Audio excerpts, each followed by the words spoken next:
Our top stories for this week: a big misunderstanding lands members of a basketball team in handcuffs. The Big Green Gem fails to bring a single bid at auction, and Prospera Place hosts the CHL Top Prospects game. Hello, I'm Jen Zielinski with our Week in Review. Our top story: suspects were rounded up from the subway on Gordon Drive Thursday afternoon after reports of someone with a gun. It turns out the guns were toys, and the suspects were basketball players from Surrey in town for a tournament.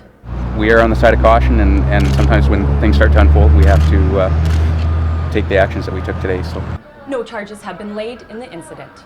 Well, back on January 19th, we told you about a two-vehicle collision at Cooper and Harvey. The chain reaction sent one vehicle into the path of a man in a wheelchair. Ryan Langcott died in hospital after succumbing to his injuries sustained in the crash. This is still under investigation, and no charges have been laid.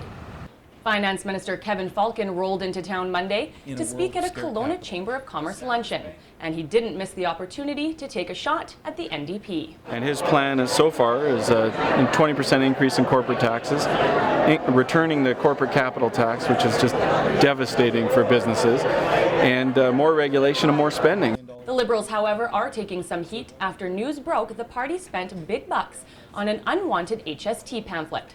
According to opposition leader Adrian Dix, something the Liberals are not spending money on is post-secondary education. We need to reinstate needs-based grants, and I put a figure of $100 million on it, and I've said how I'm going to pay for it, which is to reinstate a minimum tax on the banks. Dix spoke to UBC Okanagan and Okanagan College students at a rally during Wednesday's National Day of Action. Well, the Big Green Gem didn't get any buyers at the Western Star auctions on Saturday. The only thing getting attention was its owner, Regan Blair Rainey. He was arrested on fraud charges out of Hamilton. Thursday, Rainey was sent packing back to Ontario. Wayne Moore joins me now from Prospera Place with a look at what happened during the CHL Top Prospects game. Hello, Wayne. Thank you, Jen.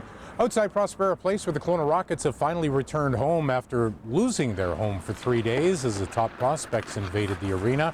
Fans treated to some great entertainment Tuesday night, Wednesday night. Tim Bozen of the Kamloops Blazers stealing the show in the skills competition Tuesday, while Tom Wilson of the Plymouth Whalers of the Ontario Hockey League, the big star of the Wednesday game, a couple of big hits and a very spirited fight.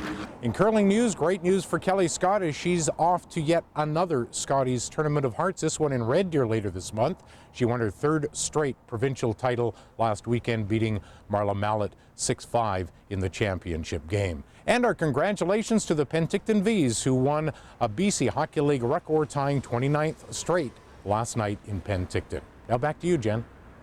Thanks, Wayne. I'll turn it over to Mark Stone now, who's been keeping us up to date on events in the Okanagan. So coming up this week in the Okanagan, we have 3 cool things for you to check out.